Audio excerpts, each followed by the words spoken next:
Hey, welcome. My name is Leo Dreger. In this video, I want to highlight the advantages of an alternative data stream. Okay, so this is often the magician part of any live training class that we do. So what I'm going to do is I'm going to make a directory, and we're going to call it your name. Okay, then I want you to change directories to your name, whatever your name is. Okay, and make sure that there's no files in the directory. And what we're going to do is create a file, a series of files. Now, the reason why I created the directory first is because I actually want to be working in a location that I have full control over the actual folders.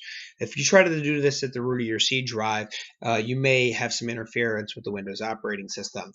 Otherwise, if you create a folder and run this exercise inside of a folder that you create, you kind of bypass some of the novelty mistakes that you're likely to encounter. So what we're going to do here is we're going to create a file, notepad.exe, and we're going to call it cme.txt. And it's going to come up and say, hey, do you want to create a file? And what we're going to do is put some information in this file, like you can see me. You can see me. You can see me. You can see me. I'm going to save the file by doing a Control S. Then I'm going to close the file by doing an Alt F4. Then I'm going to do a directory at the command prompt again. And I can see that cme.txt is 62 bytes. Okay.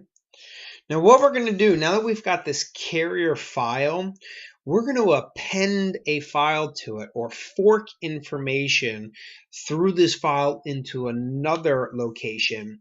And that's going to allow us to hide information on any file system that is formatted with the NTFS file system.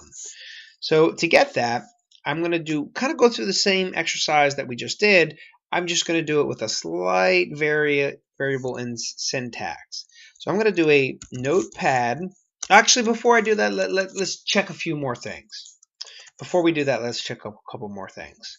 Not only do I want to actually see that, but let's just see the contents of this. So let's do a type cme.txt.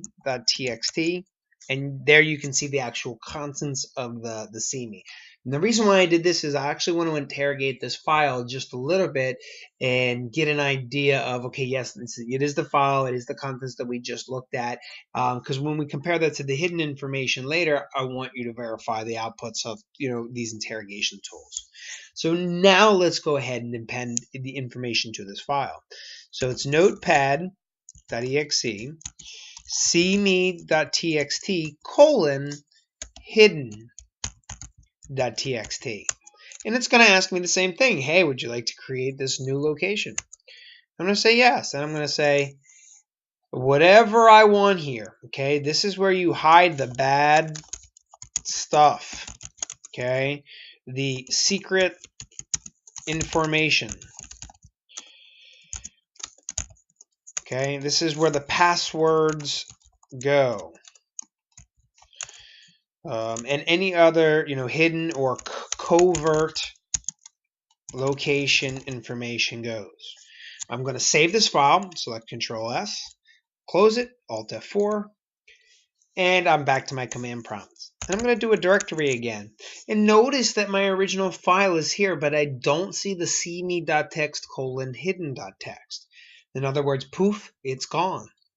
And if I do a directory with all sorts of options and kind of looking here, on later versions of operating systems, there's actually a /R.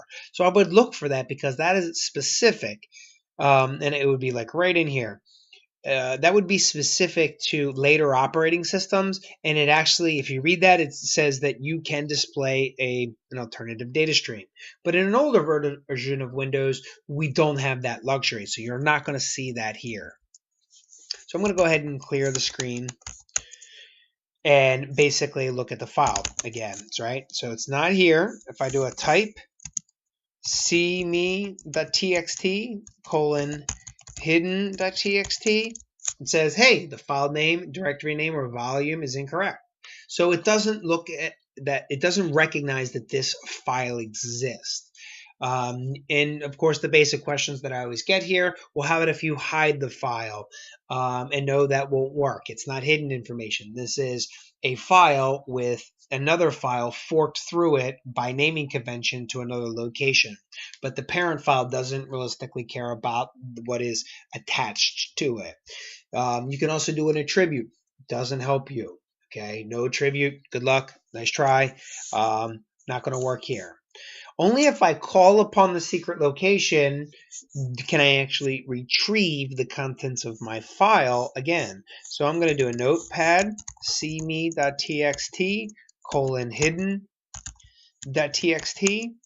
and there you go. There's your bad stuff, your secret information, your passwords, and the covert location. Now, there's legitimate uses for this. If you notice, if you scan your systems and actually look for alternative data streams or use some forensics toolkits like NKACE or FTK or something of that nature, you can look in for the alternative data streams. Plus, they have a handful of commercial tools, some free, some not, like LADS, which is List Alternative Data Streams, or Alternative Stream Detector.